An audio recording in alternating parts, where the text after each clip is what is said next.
8.4 Graphical representation of motion. Graphs provide a convenient method to present basic information about a variety of events. For example, in the telecast of a one-day cricket match, vertical bar graphs show the run rate of a team in each over. As you have studied in mathematics, a straight line graph helps in solving a linear equation having two variables. Maths में पढ़ा है आपने, है ना? X Y को plot करते हुए straight line आती है, तो दो वेरिएबल में. तो to describe the motion of an object we can use line graphs. In this case line graphs show dependence of one physical quantity such as distance or velocity on another quantity such as time. तो time is an independent variable and distance और ये velocity क्या है, dependent variable है. तो Y axis पे आते हैं और टाइम किस पे आएगा, एक्स एक्सिस पे. कल मैंने आपको बताया था. Now 8.4.1 distance time graph. ये क्या होता है, distance time graph. Now the change in the position of an object with time can be represented on distance time graph adopting convenient scale of choice. तो स्केल आपको लेनी पड़ती है ताकि उसमें पूरा प्लॉट हो जाए ढंग से और बड़ा से बड़ा हो, है ना? छोटा सा नहीं होना चाहिए. It should be full graph paper हो जी, काम में आ जाए. इस तरह से स्केल लेनी चाहिए. In this graph time is taken along the x axis and distance is taken along y axis. Distance time graph can be employed under various conditions where objects move with uniform speed, non uniform speed, remain at rest etcetera. तो ये सब भी हम plot कर सकते हैं, ठीक है ना, डिस्टेंस टाइम ग्राफ में, कि वो under various condition where the object move with uniform speed, non uniform speed, remain at rest etcetera. अभी जो इसने प्लॉट किया है वो सीधा वो क्या किया है, कांस्टेंट वेलोसिटी यूनिफॉर्म स्पीड में. Yes sir. समझ में आ रहा है? क्यों किया यूनिफॉर्म स्पीड में? क्योंकि जैसे जैसे आप टाइम का रेशो और उसका डिस्टेंस का रेशो लोगे वो सेम आएगा. ठीक है ना? इसका मतलब ये जो ओ से बी तक है वो यूनिफॉर्म वेलोसिटी है, या उसको हम कहते हैं यूनिफॉर्म मोशन भी कह सकते हैं. आ रहा है समझ में? हाँ सर. यानी कि कांस्टेंट वेलोसिटी है. तीनों चीज़ें हो सकती हैं, तीनों एक ही चीज़ है. आ गया समझ में? Constant velocity, uniform velocity and uniform motion. ठीक है ना? तो कैसे प्लॉट करते हैं? Distance time graph of an object moving with uniform speed. Now we know that when an object travels equal distance in equal intervals of time, it moves with uniform speed. This shows that the distance traveled by the object is directly proportional to time. Directly proportional to time हो गया. Taken thus for uniform speed, a graph of distance traveled against time is a straight line as shown in figure 8.3. The portion OB of the graph shows that the distance is increasing at a uniform rate. जो O B है वो क्या show कर रहा है, यहाँ से O B गया था, distance is increasing is uniform rate पे. हैं भाई, जहाँ समझ नहीं आ रहा वहाँ आज you ask me. Yes sir. Note that you can also use the term uniform velocity in place of uniform speed if you take the magnitude of displacement equal to the distance travelled by the object along the y axis. अगर इसकी जगह हम distance की, अगर distance रखा है तो हम स्पीड कहेंगे, क्योंकि डिस्टेंस अपॉन टाइम स्पीड होता है. और जब हम इसको डिस्प्लेसमेंट प्लॉट करें तो इट विल बिकम वेलोसिटी. आया समझ में? तो ये ध्यान रखने की बात है. We can use the distance time graph to determine the speed of an object. To do so consider a small part A B. अब हम इससे कैसे निकालते हैं स्पीड? एक स्मॉल पार्ट ए बी ले लिया, कोई सा भी, कहीं भी ले सकते हैं हम. तो सपोज यहाँ ले लिया ए बी, ये ए डॉट है ना ऊपर, और एक ये बी डॉट है. डॉटेड लाइन दिखा रखी है इसने. एक T1 की डॉट लाइन दिखाई हुई है इधर, और T2 की दिखाई है इधर, और इस पे S1 और S2 दिखाई है. तो ए पे S1 और T1 है, और बी पे S2 और T2 है. तो क्या होता है, हमने बताया था वेलोसिटी का या स्पीड की जो फॉर्मूला क्या, rate of change of distance, या उस पर आएगा rate of change of displacement. किस पे? अगर वेलोसिटी लिखेंगे तो rate of change of displacement, और अगर स्पीड है तो rate of change of distance. आ रहा है समझ में? Yes sir. तो इसने ये सब मैंने बता दिया. तो इसने क्या लिखा था, we can use the distance time graph to determine the speed of an object. To do so consider a small portion या part AB of the distance time graph shown in figure 8.3 in your book, है ना. Draw a line parallel to the x-axis from point A and another line parallel to y-axis from point B. These two lines meet each other at point C to form a triangle ABC. ठीक है ना. अब इसको आगे बढ़ा दो, इसको आगे बढ़ा दो, ABC पे ये C पे मिल गया है. To form a triangle ABC. Now the graph now on the graph AC denotes the time interval T2 minus T1. AC क्या है? It is equal to T2 minus T1. क्योंकि ये रेक्टेंगल है पूरा एक, तो आमने सामने की साइड्स बराबर होंगी ना. So we can see from the graph that the objects move from point A to B. It covers the distance S2 minus S1. Distance जो तो T2 minus T1 टाइम में S2 minus S1 हो रहा है. Sorry. We can see from the graph that as the object moves from the point A to B, it covers a distance S2 minus S1 in time T2 minus T1. The speed v of the object therefore can be represented as v equals to S2 minus S1 upon T2 minus T1. ठीक है. v तो ये metres पर second में आएगा. ऐसा unit metre पर second. हाँ. तो we can also plot the distance time graph for accelerated motion. Table 8 shows the distance traveled by a car at a time interval of 2 seconds. अब ये डिस्टेंस जब है एक एक्सेलरेशन होगा, जब एक्सेलरेशन होगा तो ग्राफ स्ट्रेट लाइन नहीं होगा. यानी कि जब वेलोसिटी वेरी करती है यूनिफॉर्मली, मतलब कांस्टेंट नहीं है, velocity is increasing at a uniform rate, तो वो क्या होता है? एक्सेलरेटेड होता है. कल पढ़ा था हमने. तो एक्सेलरेशन के ग्राफ को अगर आप डिस्टेंस टाइम प्लॉट करोगे तो it will be A like a curve, not a straight line. Straight line नहीं होगा. ठीक है. ये इसने बताया है. इसने यहाँ डेटा भी दिया है कि table 8.2 distance travel by A car at regular time interval. 0 पे डिस्टेंस इज 0, 2 पे तो आफ्टर 2 सेकेंड्स यानी 0 सेकेंड पे 0 डिस्टेंस, 2 सेकेंड्स पे 1, 4 पे 4, 6 पे 9, 8 पे 16. तो इतने इसने इसको प्लॉट किया तो इस ढंग का ग्राफ आ गया समझ में. तो आपको ये ध्यान रखना है कि जब भी स्ट्रेट लाइन ग्राफ है कांस्टेंट वेलोसिटी है, नो एक्सेलरेशन. क्या है? इसमें एक्सेलरेशन नहीं है, क्योंकि वेलोसिटी कांस्टेंट है. वेलोसिटी जब चेंज होगी यूनिफॉर्मली तभी तो एक्सेलरेशन आएगा. तो ये अगर ये ऐसे एक्सेलरेशन दिखाया है तो इसका मतलब इसमें वेलोसिटी इज कॉन्स्टेंटली चेंजिंग. आ रहा है समझे? एट अ यूनिफॉर्म रेट, वो भी यूनिफॉर्म रेट पर चेंज हो रही है. आ रहा है समझे? हैं? तो distance time graph for a moving with a non uniform speed. Non uniform speed मतलब कांस्टेंट नहीं होना. नॉन यूनिफॉर्म का मतलब है कांस्टेंट नहीं होना. कांस्टेंट मतलब अगर एक सी स्पीड होगी तो फिर एक्सेलरेशन कहाँ होगा? 50 पे जा रही है तो चलती जाएगी. लेकिन 50 से 60 हुई, फिर 60 से 70 हुई, 70 से 80 हुई, तभी तो एक्सेलरेशन होगा 10 का. समझ में आ रहा नहीं आ रहा? तो distance time graph for the motion of the car is shown in figure 8.4. Note that the shape of this graph is different from the earlier distance time graph 8.3 for uniform motion. Uniform motion में straight line है, इसमें curved line है. आ रहा है समझ में? तो देखते ही आपको पहचान में आ जाना चाहिए कि एक्सेलरेशन ये एक्सेलरेशन का है, ये विदाउट एक्सेलरेशन, जीरो एक्सेलरेशन है. For uniform motion, the nature of this graph shows non-linear variation of the distance traveled by the car with time. Thus, the graph shown in figure 8.4 represents motion with non-uniform speed. मतलब speed हमेशा वो same नहीं है, it is changing, variable है ना. Now velocity time graph. अब अगर velocity time graph plot करना हो तो 8.4.2 में दिखाया है. तो अब इसकी जगह डिस्टेंस की जगह क्या ले लेंगे? वेलोसिटी. टाइम तो वही रहेगा हॉरिजॉन्टल लाइन पे, एक्स लाइन पे, है ना. The variation in the velocity with time for an object moving in A straight line can be represented by a velocity time graph. This graph time is represented along the x-axis, यानी कि time is represented along the x-axis and the velocity is represented along the y-axis. If the object moves at uniform velocity, the height of the velocity time graph will not change. अगर velocity constant है तो इसका मतलब हर time पे उतनी ही होनी चाहिए.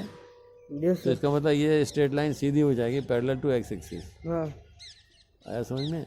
ये अब ऐसी नहीं रहेगी. इसमें वेलोसिटी में इसी का ये है, ये वेलोसिटी डिस्टेंस टाइम का ग्राफ है.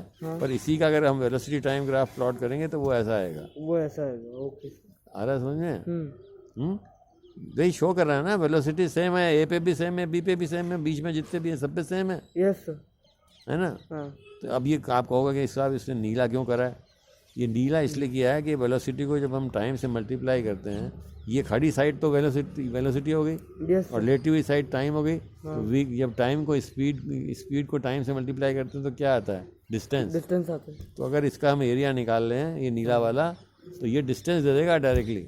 यस हाँ तो एरिया क्या हुआ? ये खड़ा हुआ और इतना हुआ, तो वही v इंटू टी तो हो गया। यस जे वेलोसिटी यार, ये वेलोसिटी 40 है, हाँ यस ये जो है यहाँ से यहाँ तक 40 है और यहाँ से यहाँ तक कितना टाइम का डिफरेंस है, दोनों को मल्टीप्लाई कर दिया तो आ गया ना एरिया। यस तो इसका मतलब क्या हुआ कि जब v और t का जो कर्व होता है, v और t का जो ग्राफ होता है, उसके नीचे अगर हम इससे हम उसका डिस्टेंस भी निकाल सकते हैं, by taking the area of that 2 points under that. अगर ए से बी का निकालना है हमको, ए से बी कितना डिस्टेंस गया, तो ए से बी का जो रेक्टेंगल बना है ना, हैं हाँ समझ आ रहा है? आ रहा है। ये यहाँ है, बी यहाँ है, तो ए के नीचे ले लिया, बी के नीचे ले लिया, जो टाइम निकाल लिया इससे। यस टाइम इससे स्पीड तो दोनों की सेम ही है, ए पे चाहे हो चाहे बी पे हो। हाँ 40 हो गई तो 40 इंटू टी हो गया। अगर ये जैसे दिखाया है इसने वहाँ, यहाँ 1.2 दिखाया और ये 4 दिखाया, तो 4 माइनस 1.2 कर दो हाँ और उसको उससे 40 को उससे डिवाइड कर दो, मल्टीप्लाई कर दो, सॉरी मल्टीप्लाई कर दो, तो एरिया आ जाएगा। किस में आएगा एरिया? अगर ये आपके किलोमीटर पर नहीं, अगर किलोमीटर में लिया है तो फिर ये टाइम भी आवर में होना चाहिए, दिखा भी है यार पर, तो ठीक है, फिर तो किलोमीटर में आ जाएगा। यस आ रहा है समझ में? हाँ तो if the object moves at uniform velocity, the height of its velocity time graph will not change with the time. जैसा कि दिख रहा है इसमें ये 40 है, it will be straight line parallel to the x axis. समझ में आया? Yes. फिगर इतना shows the velocity time graph for a car moving with uniform velocity of 40 km per hour. We know that the product of velocity and time give displacement of an object moving with uniform velocity. The area enclosed by velocity time graph and the time axis will be equal to the magnitude of the displacement. सिर्फ v और t के अंदर होता है, जबकि अगर velocity constant हो। Velocity constant नहीं है और ये टेढ़ा है लाइन, तो फिर उसमें भी आ जाएगा, लेकिन उसमें फिर वेलोसिटी दो आएंगी अलग अलग। यस फिर वो क्या, फिर ये रेक्टेंगल नहीं रहेगा, वो ट्रेपेजियम हो जाएगा। फिर ट्रेपेजियम का एरिया निकालना पड़ेगा, जो कि हमने यहाँ निकाला है। देखो ऐसे हो जाएगा, ये टेढ़ी लाइन होगी ना जिसमें, इसमें भी अगर एरिया निकालेंगे तो ये भी ये जो है वेलोसिटी टाइम ग्राफ अगर ऐसे है, हाँ तो मतलब ये ऐसे नहीं होकर के, अगर ऐसे, अगर ये तो डिस्टेंस टाइम ग्राफ था, ऐसे वेलोसिटी टाइम ग्राफ भी ऐसे हो सकता है ना, हाँ बजाय ऐसे होने के। यस सर ये तो कांस्टेंट वेलोसिटी है, लेकिन ये कांस्टेंट वेलोसिटी नहीं है, नहीं है ये एक्सीलरेटेड वाली वेलोसिटी है। यस सर तो ये इसका भी एरिया निकालेंगे तो हम क्या आएगा, वो डिस्टेंस ही आएगा। डिस्टेंस आएगा। आ रहा है समझ? वी और टी का जब भी वी और टी का ग्राफ में जब भी उसके नीचे का एरिया निकालते हैं 2 पॉइंट का, यहाँ से यहाँ का, लेकिन बस फ़र्क ये है कि जब कांस्टेंट वेलोसिटी होता है तो रेक्टेंगल होता है, तो आसान होता है, और ये होता है क्या, ट्रेपेजियम हो गया, तो ट्रेपेजियम में पैरेलल साइड का सम करो और डिस्टेंस से मल्टीप्लाई करो और एरिया तो इसका भी निकल जाएगा। ये इसका भी निकल जाएगा। आ रहा है समझे? तो वो हम अभी देखेंगे, है ना। तो अभी तो हम ये कर रहे हैं, to know the distance moved by the car between time t1 and t2 using figure 8.5 given in the book, draw perpendiculars from the points corresponding to time t1 and t2 on the graph. The velocity of 40 kilometers per hour is represented by the height AC or BD, and the time t2 minus t1 is represented by the length AB. ठीक है? So the distance is moved by the car in time t2 minus t1 can be expressed as speed distance equal to speed and into time, है ना।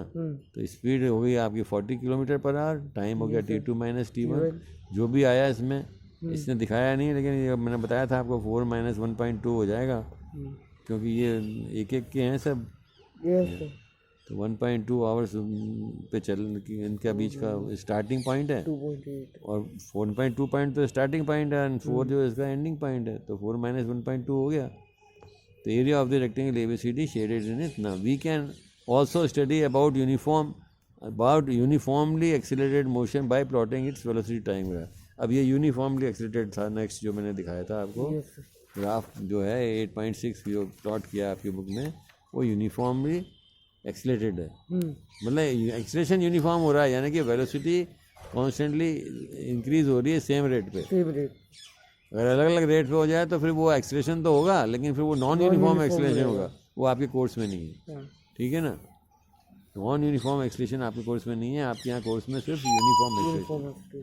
ठीक है ना, ये वाला graph है। अगर डिस्टेंस टाइम में करेंगे तो ये आएगा, और वेलोसिटी टाइम में करेंगे तो ये आएगा। मतलब इसका देखो, इसका जो वेलोसिटी टाइम है वो ये है, और इसका जो वेलोसिटी टाइम है वो ये है। ये दोनों एक पेयर हैं, ये दोनों एक पेयर है। आ रहा है समझ में? We can now study about uniformly accelerated motion by plotting its velocity time graph. Consider a car being driven along a straight road for testing its engine. Suppose a person sitting next to the driver records its velocity after every 5 seconds by noting the reading of the speedometer of the car, the velocity of the car in kilometer per hour as well as in meters per second at different instants of time is shown in table 8.3 of your book. तो 8.3 में velocity of A car at regular instants of time में दिया हुआ है। Time का column है, दूसरा column velocity of the car का है। तो उसमें दोनों में लिखा हुआ है मीटर्स पर सेकेंड, तो उसने उसको कन्वर्ट कर दिया किलोमीटर पर आवर में। ठीक है, तो लेकिन ये शायद इसने, क्योंकि यहाँ टाइम सेकंड में है तो इसको शायद किलोमीटर से मीटर पर सेकंड किया है, क्या किया है, लेकिन दोनों ही लिख दिए हैं इसने। ठीक है ना, लेकिन प्लॉट करेगा मीटर्स पर सेकंड में, शायद देखते हैं किसमें किया है। नेक्स्ट ग्राफ में क्या आवर में है क्या plot, kilometre our, time seconds में किया ना, टाइम वेलोसिटी सेकंड में। यहाँ देखो अब किलोमीटर आवर में थे, उसमें भी प्लॉट कर सकते हैं, लेकिन ये आपकी एक्चुअली एसआई यूनिट है, ये सही यूनिट है, इसको भी इसमें किया जा सकता था। ठीक है ना, यस सर। तो ये इसको प्लॉट कर लिया। प्लॉट का आता है ना, जैसे आप 9th 10th में, वो 9th में करते हो आप यार, उसमें मैथ्स में प्लॉटिंग। हाँ, ये एक पॉइंट एक्स का लेते हो, वाई का लेते हो। यहाँ एक्स क्या है, एक्स टी है, और वाई क्या है, ये वेलोसिटी है। तो ये दोनों ये पॉइंट लेते हो, मतलब ये क्या हुआ, कोऑर्डिनेट क्या हो गए, 0 0 5 9। तो यहाँ प्लॉट कर लो 0 0 5 9। ये समझ में आ रहा है नहीं आ रहा? हाँ सर। हैं, 0 पे तो 0 हो गया, ओरिजिन हो गया, और 5 के ऊपर जो 9 हो गया दिख रहा है, ये 10 से थोड़ा, 10 और 8 के बीच में। इसने इतनी मोटा लगा दिया, लेकिन 10 और 8 के बीच में 9 हो गया ना। ये तो प्लॉट आपने करते हो ना भी आप मैथ्स के अंदर, नहीं तो वो तो वही प्लॉटिंग है, मतलब और कुछ डिफरेंट नहीं है। ये कोऑर्डिनेट्स हो गए, ये एक्स का कोऑर्डिनेट हो गया, ये वाई का हो गया। आ रहा है समझिए? पहले भी ऐसे ही था, एक्स और वाई कोऑर्डिनेट्स जब भी प्लॉट करते हैं, एक्स तो टाइम का है, और वाई वाला जो भी आपकी वेलोसिटी है तो वेलोसिटी है, डिस्टेंस है तो डिस्टेंस। यस सर, आगे आगे। तो ये इतना है। Now in this case the velocity time graph for the motion of, इसको नहीं करोगे cut. In this case the velocity time graph for the motion of the car is shown in figure 8.6। ये हो गया है। The nature of the graph shows that velocity changes by equal amounts in equal intervals of time. Velocity changes equal amounts in equal interval of time. This is called uniform acceleration. ये uniform acceleration की definition है, क्या है? When the velocity changes equal amounts in equal amount of time, तो क्या होगा ये? It will be a uniform acceleration, है ना? Thus, for all uniformly accelerated motion, the velocity time graph is a straight line. ये भी straight line है, velocity time। लेकिन distance time क्या होगा? ये कर्व्ड रहेगा, है ना? Yes, और अगर एक्सलेशन 0 है तो ये वाला, ये और इसका ये velocity time में ये इसके साथ पेयर्ड है, ये इसके साथ पेयर्ड है, ध्यान रखना आप, है ना? अभी इसमें कुछ समझ नहीं आ रहा तो पूछ लो, बहुत समझने की चीज़ है। आ रहा है। Now you can also determine the distance moved by the car from its velocity time graph. The area under the velocity time graph gives the distance magnitude of the displacement. इसके जो एरिया है, जैसे हमने पहले किया था, तो इसमें अब ये ट्रेपीजियम हो गया। तो moved by if the car would have been moving with the uniform velocity, the distance traveled by it would be represented by the area ABCD. अगर ये ABCD 2 में कर दिया इसने, ये ABCD रेक्टेंगल कर लिया, और ट्रायंगल बजाय इसने ट्रेपीजियम में तोड़ने के, इसने क्या करा, 2 में डिवाइड कर, एक तो ये रेक्टेंगल हो गया, और एक ये हो गया ट्रायंगल हो गया। ठीक है ना? अगर रेक्टेंगल को हम कंसीडर करें तो वो ये वाला पोर्शन हो गया। तो कहता है अगर यहाँ से देखें तो ए से यहाँ अगर कांस्टेंट वेलोसिटी होती तो ए से डी होता, यस सर। है ना, हाँ लेकिन कांस्टेंट नहीं है तो ए से डी हो गया, और ये ऊपर वाला वेरिएबल हो गया। तो कहता है कि since the magnitude of the velocity of the car is changing due to acceleration, the distance is travelled by the car will be given by the area A B C D E, ठीक है, under the velocity time graph 8.6। तो that is, अब इसने लिख दिया कि distance लिखा, distance equal to area under A B C D. अभी एरिया को दो में डिवाइड कर लिया, रेक्टेंगल और एरिया ऑफ ट्राइंगल, ट्रायंगल। ठीक है ना। तो अगर एक बार हम अगर ऐसे डिवाइड करके लिखते हैं area of rectangle and triangle का, तो एक अलग फार्मूला आ जाता है इसका। और अगर हम एक बार ट्रेपीजियम से करते हैं तो एक और अलग फार्मूला आ जाता है। इस ढंग से ये 3 फार्मूले हो जाते हैं, 2 तो इससे आ जाते हैं हाँ और एक हमने ये फर्स्ट वाले से आ गया, ये वाला, ओके सर। हाँ है? Yes sir. अभी हम देखते हैं, देखो, है ना। हाँ तो ये कहता है in the case of non, तो क्या हो गया, ये A B into B C plus half A D into D. In this case, in the case of non uniformly accelerated motion, velocity time graphs can have any shape. Shape. अब ये इसने एक line उसमें लिख दी जो आपके course में नहीं है। अगर ये नॉन यूनिफॉर्मली एक्सेलरेटेड होता हाँ तो फिर ये velocity time graph can have any shape, फिर ये जरूरी नहीं है, फिर ये ऐसे भी कर्व हो सकता है, कर्व हो सकता था। तो वो आपके कोर्स में नहीं है, क्योंकि उसको निकालना दिक्कत है काम, है ना, ठीक है। अब ये इसने 2 ग्राफ और बनाए हैं, ये 8.7, इसमें velocity time graph of an object in non uniformity accelerated, इसने दे भी दिया, नॉन यूनिफॉर्मली एक्सेलरेटेड मोशन का ग्राफ दिया है। अगर जैसे नॉन यूनिफॉर्मली एक्सेलरेटेड मोशन है, तो ये तो वेलोसिटी टाइम ग्राफ का दिया हुआ है कि नॉन यूनिफॉर्मली क्यों है, shows the velocity time graph that represents the motion of an object whose velocity is decreasing। नहीं, ये डिक्रीजिंग का है, ये किसका है, डिक्रीजिंग का। ये तो इंक्रीजिंग का था वेलोसिटी, और इसका उल्टा कर दो या तो डिक्रीज हो जाएगा, क्योंकि शुरू में तो हाई है, बाद में कम होती जा रही है, यस सर। तो डिक्रीजिंग हो गया। यानी कि ये जब आप ब्रेक लगा के डी एक्सीलरेशन, नेगेटिव एक्सीलरेशन है, यस सर। एक्सीलरेशन मतलब कम होता जा रही है, कम होती जा रही है तो नेगेटिव। कम एक्सीलरेशन करते मतलब कर रहे हैं हम, तो इसका मतलब जैसे गैरेज वैरेज में जाना हो, फाइनली जाके रुक गए, 0 आ गया वेलोसिटी, यस है ना। तो ये वो है। और ये जो दूसरा ग्राफ है, shows the velocity time graph representing the non uniform variation of velocity of the object with time. ये नॉन यूनिफॉर्म का, यानी कभी तो कांस्टेंट स्पीड जा रहा है, फिर ये इसके बाद क्या हुआ, ये वापस से ये जो है इसने रिटार्डेशन, जो नेगेटिव एक्सेलेरेशन होता है उसका वर्ड है रिटार्डेशन। नेगेटिव एक्सेलेरेशन को क्या कहते हैं, रिटार्डेशन, मतलब रिटार्ड हो रहे हैं, मतलब एक्सीलरेट नहीं हो रहे, आगे नहीं बढ़ रहे, कम हो रहा है ना, रिटार्डेशन। फिर ये एक्सीलरेशन, फिर रिटार्डेशन। तो ये कौन सा कर्व हुआ वेलोसिटी टाइम ग्राफ का, जिसमें 2 तरह के मोशन है, नॉन यूनिफॉर्म, एक तो यूनिफॉर्म है और एक non uniform, but uniformly accelerated है ये भी, यस या डी एक्सीलरेटेड भी हो या वो तो यूनिफॉर्मली है।